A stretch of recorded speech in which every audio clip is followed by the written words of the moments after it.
आधी रात के समय छोटी लड़की ने एक डरावना दृश्य देखा। सड़क पर कूड़ेदान से भी बड़ा एक हाथ दिखाई दिया। अचानक उस हाथ के मालिक ने उसे देख लिया। जब उसने ध्यान से उस खड़ी हुई परछाई को देखा तो पता चला कि वो कई मीटर लंबा एक विशालकाय दानव था। दानव को एहसास हो गया कि उसका राज खुल चुका है, इसलिए वो तेजी से लड़की की ओर बढ़ा। डर से कांप रही लड़की तुरंत अपने ठिकाने के पीछे छिप गई, लेकिन दानव ने अपने विशाल हाथ बढ़ाए और लड़की को पकड़ लिया। फिर वो लड़की को लेकर सड़क पर दौड़ने लगा। जब रास्ते में उसे एक ट्रक मिला तो उसने अपनी चादर ओढ़कर खुद को दीवार जैसा दिखा लिया। जब कोई राहगीर आया तो उसने ट्रैफिक लाइट को ढककर खुद को अंधेरे में छिपा लिया, और जब एक कार पास आई तो वो तुरंत सामान की तरह खड़ा हो गया और बिल्कुल भी नहीं हिला। इस तरह दानव लड़की को लेकर शहर से बाहर निकल गया। वो समुद्र के किनारे को पार करता हुआ सीधे एक ऊंची चट्टान के ऊपर पहुंच गया। फिर उसने एक लंबी छलांग लगाई, बिजली चमकी और बादलों को पार करते हुए वो दूसरी दुनिया में पहुंच गया। आखिरकार वो लड़की को अपने रहने की जगह पर ले गया। दानव ने लड़की को ऊंचाई पर टांग दिया और फिर मुड़कर चाकू तेज करने लगा। लड़की को लगा कि अब उसकी जिंदगी खत्म होने वाली है, इसलिए उसने खुद को छुड़ाने की कोशिश की। वो भागते हुए खिड़की तक पहुंची ताकि बाहर निकल सके, लेकिन खिड़की बहुत भारी थी और वो उसे हिला भी नहीं पाई। इसी बीच दानव का पैर फिसल गया और वो थोड़ा लड़खड़ा गया। दानव ने लड़की से कहा कि जब तक उसके पंख नहीं होंगे वो यहाँ से भाग नहीं सकती। फिर उसने लड़की को एक बड़े बर्तन में डाल दिया और रात के खाने के लिए उसे पकाने की तैयारी करने लगा। दानव ने लगभग 3 मीटर लंबा रसोई का चाकू उठाया और पास रखी खीरे को काटने लगा। लगता था कि वो खीरे को साइड डिश के रूप में इस्तेमाल करना चाहता है। उसी समय घर के बाहर से एक चीख सुनाई दी। दरअसल बाहर अभी अभी जागे हुए कई और दानव घूम रहे थे। बूढ़े दानव ने लड़की को चेतावनी दी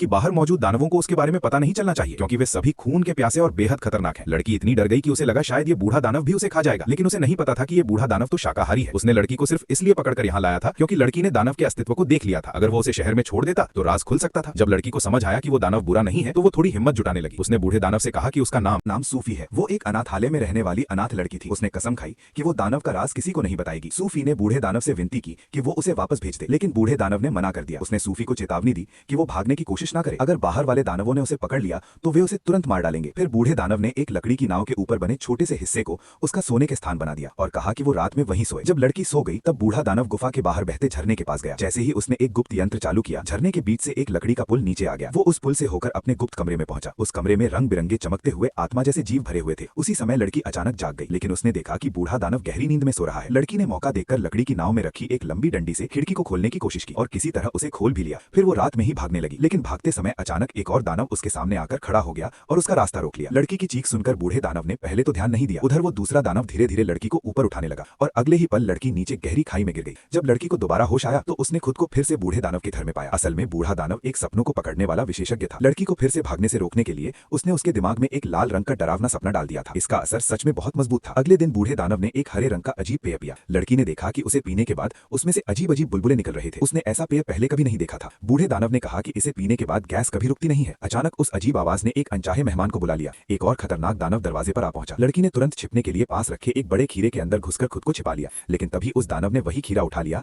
और उसे काटने के लिए मुंह खोल दिया। उसी समय बूढ़े दानव ने हिम्मत दिखाते हुए उसे रोक दिया। उसने कहा, रुको, तुम्हें सब्जियां पसंद नहीं है, तुम तो सिर्फ बीन्स खाते हो। ये सुनकर वो दानव रुक गया और लड़की बच गई, लेकिन जाने से पहले वो दानव बूढ़े दानव की सांस जैसी किसी चीज को भी अपने साथ ले गया। जब लड़की खीरे के अंदर से बाहर निकली तो उसका शरीर चिपचिपा और गंदा हो चुका था। बूढ़े दानव उसे अपने बनाए हुए बड़े से बाथटब के पास ले गया। उसने पानी का नल खोला और लड़की को साफ साफ नहला दिया। फिर आग की गर्मी से उसके शरीर को सुखाया। इसके बाद उसने उसे इंसानों के कुछ कपड़े दिए। लड़की ने उनमें से एक लाल रंग का कोट चुन लिया। उसी समय बूढ़े दानव को अचानक कुछ याद आया। उसकी आंखों में दुख के आंसू भर आए। दोनों सपनों की आत्माओं को पकड़ने के लिए निकल पड़े, लेकिन रास्ते में बहुत सारे सोए हुए छोटे छोटे दानव पड़े थे। उन्हें बार बार बड़े दानवों के पास से होकर गुजरना पड़ रहा था। तभी अचानक एक विशाल हाथ ने बूढ़े दानव को पकड़ लिया। दानव ने गुस्से में पूछा, दिन के समय तुम इतनी तेजी से कहां जा रहे हो? वो बूढ़े दानव को उठाकर पहाड़ी के ऊपर ले गया। फिर उसे एक कार में बैठा दिया और कार को पहाड़ी से नीचे ढकेल दिया। इसी बीच एक और दानव आया जिसने 2 ट्रकों पर पैर रख दिया और बूढ़े दानव के सामने खड़ा हो गया। उधर लड़की ट्रक के अंदर छिपी हुई थी। अचानक ट्रक का स्टीयरिंग व्हील जोर से हिल गया और ट्रक अजीब कोण से घूम गया। ये देखकर सब घबरा गए। किसकी मदद करें ये समझ ही नहीं आ रहा था। उसी समय आसमान काला और धुंध से भर गया। अचानक तेज बारिश शुरू हो गई। बारिश से दानव बहुत डर गए। कुछ दानवों ने छोटे पेड़ों को उठाकर अपने सिर पर रख लिया, लेकिन तभी एक पेड़ पर बिजली गिर गई। कुछ दानव जल्दी से छोटे छोटे छाते लेकर खड़े हो गए। मौका देखकर बूढ़े दानव ने टूल बॉक्स खोला और लड़की को उसके अंदर छिपा दिया। फिर दोनों एक खड़ी पहाड़ी पर चढ़ने लगे। वे दिन से चलते चलते रात तक चलते रहे। आखिरकार वे उस जगह पहुंच गए जहां से सपनों की दुनिया शुरू होती थी। बूढ़ा दानव सीधे नीचे कूद गया। वो पानी को पार करके दूसरी दुनिया में पहुंच गया। लड़की ने भी हिम्मत नहीं हारी। वो दौड़ी और सीधे झील में कूद गई। जैसे ही वो पानी में गिरी, एक जादुई घटना हुई। पूरा संसार जैसे उल्टा पुल्टा हो गया। बूढ़े दानव ने लड़की को पकड़कर सच बताया। उसने कहा, यही वो जगह है जहां मेरे सारे सपने खत्म होते हैं। असल में बूढ़ा दानव एक पेशेवर ड्रीम कैचर था। वो लड़की को एक विशाल पेड़ के पास ले गया। उनका मकसद था वहां उड़ रही सपनों की आत्माओं को पकड़ना। थोड़ी ही देर में दोनों ने एक चमकती हुई आत्मा देखी। लड़की ने उत्साहित होकर कहा, वाह, ये तो सुनहरी आत्मा है। बूढ़े दानव ने पूरी ताकत लगा दी, लेकिन वो सुनहरे सपने को पकड़ नहीं पाया। लेकिन वो सपना उड़ते उड़ते सीधे लड़की के हाथ में आ गया। जब उन्होंने उसे जार में बंद किया तो उस सपने के अंदर लड़की की ही तस्वीर बन गई। अब सवाल था, इस सपने को किसी के दिमाग में कैसे भेजा जाए? इसलिए दोनों शहर वापस आए ताकि अपनी कला दिखा सकें। बूढ़े दानव ने हॉर्न और जार को आपस में जोड़ दिया। फिर उसने धीरे से उसमें फूंक मारी। नीली ड्रीम स्पिरिट उस लड़के के शरीर में चली गई। उस रात उस लड़के को बहुत सुंदर सपने आते रहे,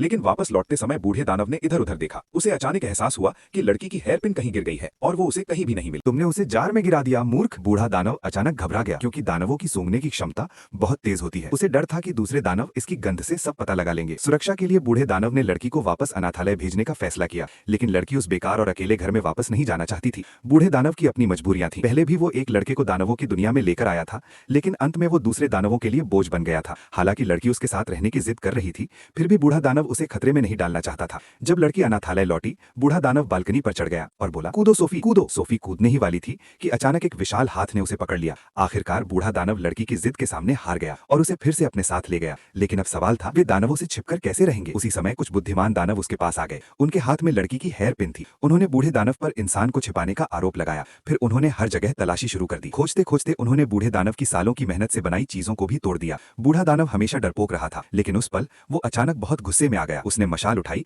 और सभी दानवों को भगा दिया। फिर उसने वो पानी की बोतल उठाई जिसे उन्होंने अभी तक नहीं देखा था और बाकी दानवों को भी बाहर निकाल दिया। उधर लड़की थोड़ा उलझन में थी। वो एक कमरे में गई और वहां उसे रानी यानी क्वीन की एक तस्वीर दिखाई दी। अचानक उसके दिमाग में एक योजना आई। उसने बूढ़े दानव से कहा कि वे रानी से मदद मांग सकते हैं। तब दोनों ने मिलकर बुराई की जड़ को इस्तेमाल करने का फैसला किया। एक लाल डरावना सपना। क्या आप जानते हैं कि एक डरावना सपना बनाने के लिए कितने कदम लगते हैं? सबसे पहले एक भयानक दानव बनाया जाता है जिससे सारे बच्चे डर जाएं। फिर मानव सेना को उस दानव से लड़ते हुए दिखाया जाता है और अंत में बूढ़ा दानव और लड़की खुद को भी उस सपने का हिस्सा बना देते हैं। लेकिन इन सभी तत्वों को सही तरीके से मिलाना जरूरी होता है। अब समय था चमत्कार देखने का। सब कुछ तैयार होने के बाद बूढ़ा दानव और लड़की चुपके से राष्ट्रपति या रानी के कार्यालय में घुस गए। उन्होंने सपनों वाला जार स्पीकर से जोड़ा और धीरे से उसमें फूंक मारी। इस तरह वो डरावना सपना रानी के दिमाग में पहुंच गया। कुछ ही देर में रानी उस सपने से घबराकर जाग गई। सेक्रेटरी ने बताया कि हाल ही में सच में एक बच्ची के गायब होने का मामला सामने आया है और तभी वही छोटी लड़की खिड़की के बाहर दिखाई दी। सबसे चौंकाने वाली बात यह थी कि उसके साथ वो बूढ़ा दानव भी था। गार्ड्स को खतरा महसूस हुआ और उन्होंने उन्हें घेर लिया, लेकिन रानी ने कहा, रुक जाइए सज्जनों, पीछे हटिए। आखिरकार रानी को असली दानव के अस्तित्व पर विश्वास हो गया। रानी ने तुरंत सैनिकों को कार्रवाई के लिए भेजने का फैसला किया। बूढ़े दानव का धन्यवाद करने के लिए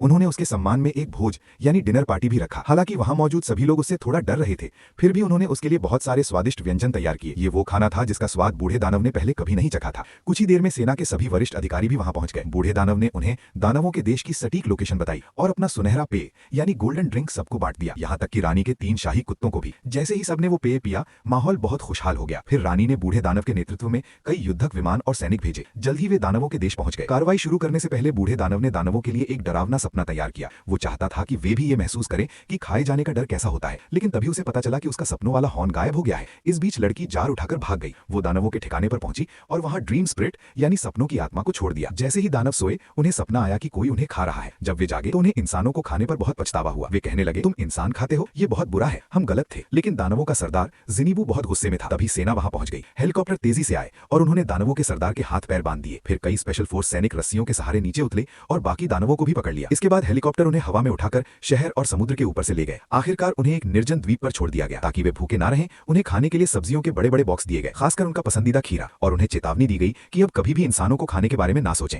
आखिर में उस लड़की को एक दयालु दंपति ने गोद ले लिया, लेकिन वो कभी भी उस बूढ़े दानव को नहीं भूल पाई जिसके बड़े बड़े कान और पूरे सिर पर सफेद बाल थे।